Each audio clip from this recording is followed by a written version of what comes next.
Guys, we need to talk. The U.S. government is lying to you. I know, it's shocking. It's never happened before.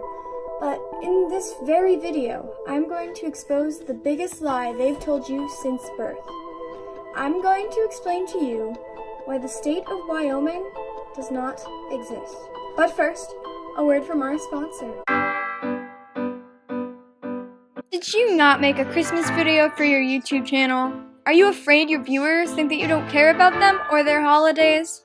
Are you afraid that those on the front lines, still fighting about Starbucks holiday cups, soldiers of the war on Christmas, are going to bust down your door at any moment?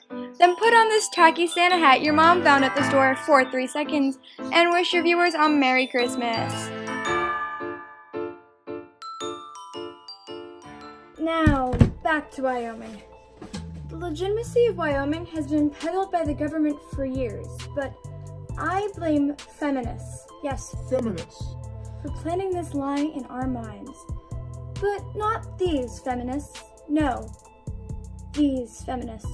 The OGs. Those in league with Susan B. Anthony and Elizabeth Cady Stanton. Wyoming wasn't even thought to be real in the early days, as my source tells me, stating, guided by French-Canadian Toussaint Charbonnet and his young Shoshone wife, Sacagawea, they first described the region in 1807. At the time, his reports of the Yellowstone area were considered to be fictional. The feminists and their cohorts used the next 62 years to try and establish Wyoming's existence in the minds of the public. They succeeded by showing skeptics the parts of National Park Yellowstone that are located in Idaho and Montana.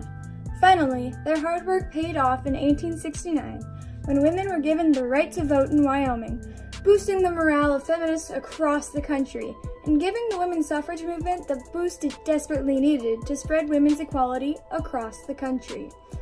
But at this point, you may be wondering about all of the famous people that claim to be from this Wyoming.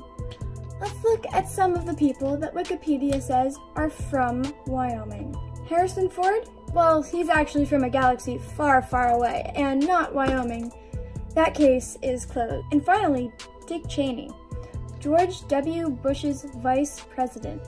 I think you might notice something about his last name, though. Cheney.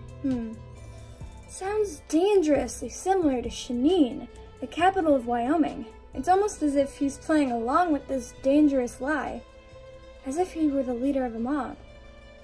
A mob that operates on the borders of Utah, Idaho, Montana, South Dakota, Nebraska, and Colorado.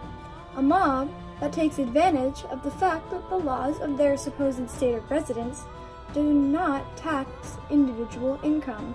A mob that uses their 3 electoral votes as a gift to their Republican nominee every 4 years, twisting the wishes of those early feminists in a way that would horrify their distant relatives. And that is the real reason it is important that we talk today about this sneaky electoral fraud machine known as Wyoming. Without Wyoming, we could possibly have elected a different president.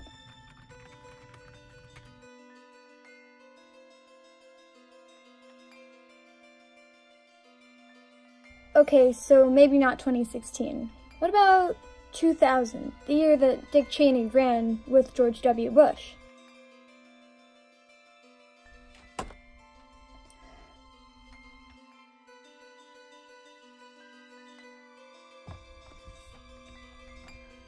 Wow, so no one would have won the Electoral College. So Congress would break the tie, and that would be the 106th Congress with a Republican majority. So George W. Bush and Dick Cheney would have still won. Wow. Well, even if the results of any given election aren't affected by Wyoming's 3 whole electoral votes, just know that if anyone you know tells you they've been to Wyoming, they're probably part of the mob.